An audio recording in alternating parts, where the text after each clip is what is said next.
Welcome to The Last Calm Word. Let us get started with today's story. 6 weeks before the wedding, everything looked perfect on paper. Clara and I had been together for 4 years, engaged for one, and we were finally closing in on the big day. The venue was booked, the catering paid, and the invitations sent.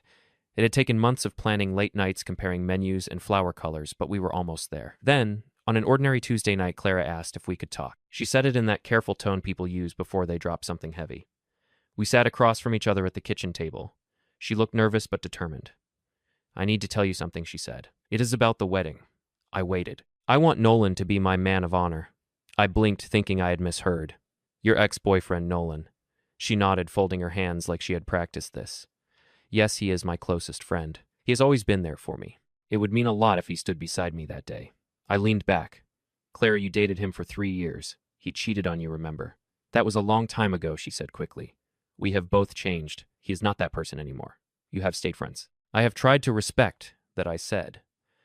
"But having him stand next to you while we say our vows, that is too much." Her expression hardened. "This is not up for debate, Victor. Either Nolan is my man of honor, or there is no wedding." I thought she was bluffing, but she looked straight at me, waiting. I nodded slowly. "So that is your choice." She did not hesitate. "Yes." "All right then," I said quietly. "No wedding." She blinked, caught off guard. "Wait, what? You said either he is in or we are done. I'm just agreeing with you." Her jaw tightened, but she did not say another word and left the apartment. That night, I sat alone in the living room, the invitation list still open on my laptop. For a long time, I stared at our names, printed in gold script, and realized it was already over. Then I started canceling everything. I was not angry. I was focused. If she truly meant no wedding, I would take her at her word. The vineyard coordinator picked up on the second ring. When I explained, she sighed softly and said, "I am sorry to hear that, Mr. Shaw. You are within the 30-day window, so you will get 60% of your deposit back." I thanked her and moved on to the caterer, the florist, the band, and the photographer. Every call felt the same. Short, polite, final. By midnight, half of the wedding was undone. By 2, it was all gone. Then I drafted one email. "Dear friends and family, due to irreconcilable differences, Clara and I have decided to cancel our upcoming wedding. We apologize for any inconvenience this may cause. If you have already made travel plans, please reach out and I will do my best to help. Thank you for understanding, Victor." One click and 150 people knew. When the sun came up, I had a spreadsheet ready. Every refund, every loss. Total money spent $26,400. Refunds expected $14,800. My loss, $5,800. Half of that belonged to Clara. I printed the invoice and left it on the table. By 10 that morning, she was at my door. Her hair was messy, eyes, red voice cracking. "What did you do?" "Canceled the wedding," I said calmly. "You made the call. I followed through." "You cannot just end everything like that," she shouted. "I did not mean literally no wedding. I was just emotional." "Ultimatums are literal," I said. "That is the point." She shook her head, pacing. "Fine. Nolan does not have to be the man of honor. Maybe just a groomsman or something. We can fix this." I slid the invoice across the counter.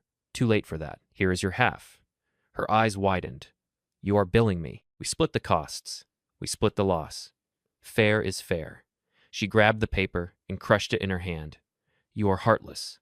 "Maybe," I said, "but at least I am consistent." She stormed out, slamming the door hard enough to shake the frame. For the first time in months, the place was quiet. Not peaceful, not yet, but quiet. The quiet did not last long. By the next afternoon, the calls started. First came Elaine, Clara's mother. "Victor, sweetheart." She began in that sweet but condescending tone only mothers-in-law can master. Clara told me what happened. "You cannot be serious about canceling everything over one disagreement." "It was not one disagreement," I said. "It was an ultimatum." "Oh, please," she huffed. She just wanted her best friend to be involved. "You are acting possessive." Her ex-boyfriend, Elaine, not her cousin, not her coworker, her ex standing beside her at our wedding. Elaine's voice turned cold. "You sound insecure." "Then call it insecurity," I said. "It is still over." And I hung up. A few hours later, Clara posted a long message online, something about women being punished for having male friends and insecure men who fear strong women. Within minutes, her friends were filling the comments with hearts, and "you deserve better" messages. My phone buzzed nonstop. Some of our mutual friends texted to ask what happened. I copied and pasted the same reply to each one. She said her ex had to be her man of honor, or there is no wedding. I agreed. No wedding. That was all I needed to say. Still, the story spread fast. People picked sides. Some told me I overreacted. Others said I dodged a bullet. I ignored both groups. 3 days later, I opened our shared wedding folder on my computer to double-check refund receipts. That is when I found it. An old file named Final Program. Out of curiosity, I opened it. There it was, in elegant script. Man of Honor, Nolan Hayes. The document was dated 3 weeks before Clara's little talk. I leaned back, staring at the screen. She had planned it before she ever told me. The speech, the demand, even the timing. It was all rehearsed. I took screenshots, saved copies, and closed the folder. I did not post anything. I did not call anyone. I just sat there realizing something simple and ugly. Clara had not made a mistake. She had made a decision, and she had assumed I would never have the spine to call her bluff. 3 days later, I got a call from the front desk at work. "There is a guy here asking for you," the receptionist said. "Says it is personal." When I walked into the lobby there, he was Nolan Hayes. Khaki jacket, mirrored sunglasses. That same self-satisfied grin I had seen in photos. "Victor," he said, standing and offering his hand like we were old buddies. "Got a minute?" I did not take it. "Make it quick." He glanced around the lobby. "Can we talk in private?" "No need," I said. "Say what you came to say." He smirked. "Clara told me everything. Man, I think you are blowing this way out of proportion." "Out of proportion," I repeated. "Yeah, she just wanted me up there because we are close, you know. She said you were cool with it before that you understood. Guess I was wrong about that." I folded my arms. "You were wrong about a lot." He laughed lightly, trying to charm his way through it. "Look, I get it. You are threatened. I would be too, but it is not like we are sneaking off together." She wanted to include everyone who has meant something to her. She wanted to include her ex-boyfriend in our vows, I said flatly. "That is not inclusion. That is disrespect." He shrugged. "You are making a mistake, man. She loves you. You will come around." "There's nothing to come around to," I said. "The wedding is canceled." That wiped the grin off his face. Canceled for real, completely. Vendors, guests, everything. She knows. He stared at me, frowning. "She told me you were just trying to scare her. She said you would calm down. Guess she does not know me as well as she thought." Nolan shifted his weight, suddenly uncomfortable. "So, the money she asked me about what happens now." I tilted my head. "Money." He hesitated, realizing he had said too much. "She said she needed help covering some deposits. Told me she would pay me back after the wedding." I almost laughed. "Let me guess, about $5,000. He did not answer, but the look on his face was all the confirmation I needed. I stepped closer. "She wanted you in the wedding and paying for it too. I would call that poetic." He glared. "You are a real piece of work." I smiled. "She already told me that." That evening, I got a message from a woman named Maya, Nolan's girlfriend. She had seen Clara and Nolan's texts pop up on his laptop. They were not explicit, but they were close. Late-night messages, emotional flirting. "I miss how we used to talk." Maya sent screenshots and asked if I wanted them. I told her no need. I already know what kind of story this is. Then I deleted the messages and closed my phone. By the end of that week, Clara had stopped pretending. The texts turned cold, short, transactional. She texted, "You are really taking this to court. After everything." "I am," I replied. "We agreed to split costs. I am just holding you to that." No response. I filed the claim on Monday. Simple, direct. Receipts, messages, and the program file, dated 3 weeks before her ultimatum. I did not want revenge. I wanted closure and accountability. 2 nights later, my phone buzzed. It was Robert, Clara's father. We had not spoken since the engagement dinner. "Victor," he said, "can we meet for coffee?" We met at a cafe downtown. Robert looked worn out, older than I remembered. He stirred his coffee slowly, eyes fixed on the table. "She told me what happened," he said finally. "Or at least her version. I figured it. She said you blindsided her." I slid my folder across the table. Here is the timeline. Dates, messages prove she printed the programs weeks before that conversation. He looked through the papers quietly. After a minute, he sighed. Her mother lets her win every argument. I should have stepped in years ago. She thinks ultimatums are part of love. I did not say anything. He closed the folder. "How much does she owe you?" $5,800 split down the middle. I said she owes half. Robert pulled out his checkbook. I held up a hand. "You do not need to do that." "I do," he said, signing his name. "She needs to feel consequences, but you do not need to drag this through court. I will deal with her."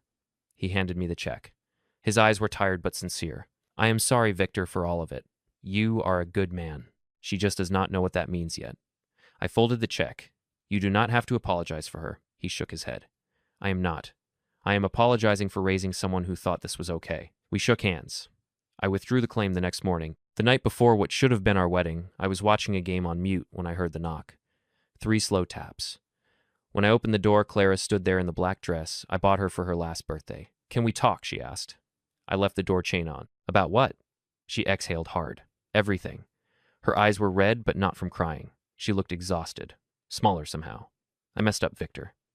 Nolan and I are not even talking anymore. He got back with his ex." I realized how stupid it all was.